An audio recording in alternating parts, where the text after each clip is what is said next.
क्योंकि अभी आलोक शर्मा जी ने तथ्यों से विपरीत जाकर केवल राजनीतिक जवाब दिया, तो राजनीतिक जवाब देता हूं। समझ सकता हूं आलोक शर्मा जी के मन में इतना आक्रोश क्यों है, क्योंकि जब तक नीट नहीं था 2016 से पहले, तो प्राइवेट कॉलेजों की सीटें बिकती थी।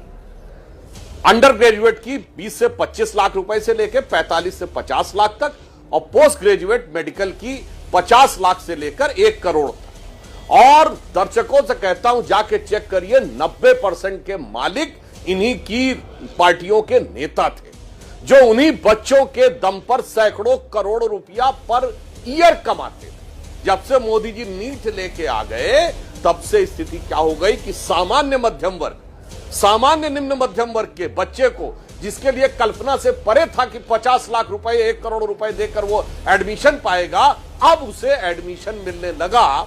और उन लोगों की जो इनकी छत्र छाया में पनप रहे थे, सैकड़ों करोड़ प्रतिवर्ष कमाते थे, उनकी दुकानें बंद हो गई। इसीलिए आज वो भी तख्ती लगी हुई थी कि नीट बंद की जाए। दूसरी बात, किसी का नेता कितना बुद्धिमान और कितना मूर्ख हो सकता है, इसको कोई मतलब जो भी समझना चाहे।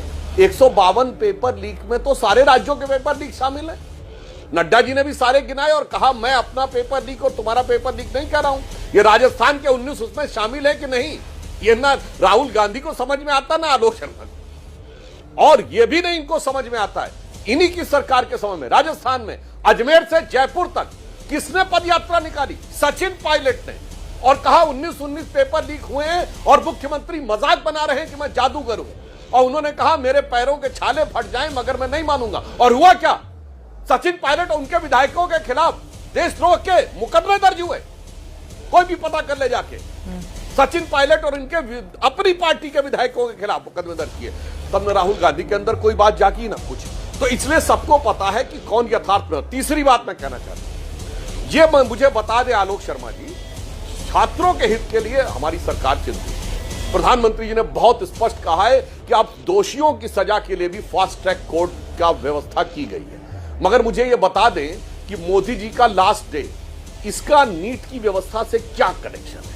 प्रधानमंत्री मोदी जी और अमित शाह जी को गाली देने का जरा बता दें कि एंट्रेंस एग्जाम और शिक्षा व्यवस्था से क्या कनेक्शन है।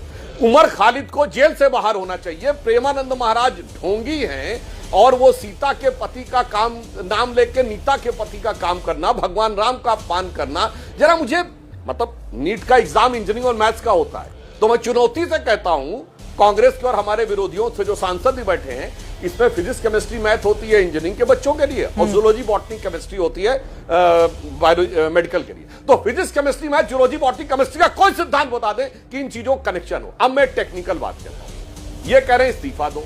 मैं पूछना चाहता हूं, जो सरकार चर्चा के लिए तैयार है, तो आपको क्या समस्या? आप कह रहे हैं राज्यसभा में 267 के तहत, 267 का मतलब होता है काम रोक के चर्चा करो। अरे भाई, जब चर्चा करेंगे तो काम अपने आप रुक जाएगा। नहीं नहीं नहीं, काम रोक के चर्चा करो। चलो मान लिया।